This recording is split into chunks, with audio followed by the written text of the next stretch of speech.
Hi. Election റിസൾട്ടുകളൊക്കെ പുറത്തു വന്നുകൊണ്ടിരിക്കുകയാണ്. ഇനി ഏതാനും റിസൾട്ടുകളെ വരാനുള്ളൂ.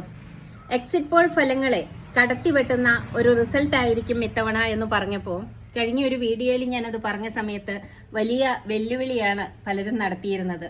ഇപ്പോൾ റിസൾട്ട് വന്നപ്പോൾ നല്ല ബോധ്യമായി കാണുമല്ലോ. പക്ഷെ ഇപ്പോഴുമുള്ള പ്രശ്നം, മുമ്പ് തദ്ദേശ സ്വയംഭരണ സ്ഥാപനങ്ങളിലെ ഇലക്ഷൻ കഴിഞ്ഞ സമയത്ത് കേരളത്തിന്റെ പ്രതിപക്ഷ നേതാവ് പറഞ്ഞിരുന്നു, ഇവരെ ഇത് പറഞ്ഞ് ബോധ്യപ്പെടുത്തുക എന്നുള്ളതാണ് ഇതിന്റെ ബുദ്ധിമുട്ട്. ഇപ്പോഴും അത് തന്നെയാണ് പ്രശ്നം.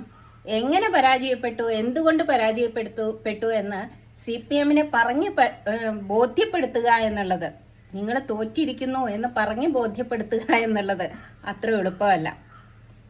ഞാൻ പറഞ്ഞുതരാം എന്തുകൊണ്ടാണ് പരാജയം സംഭവിച്ചതെന്ന്.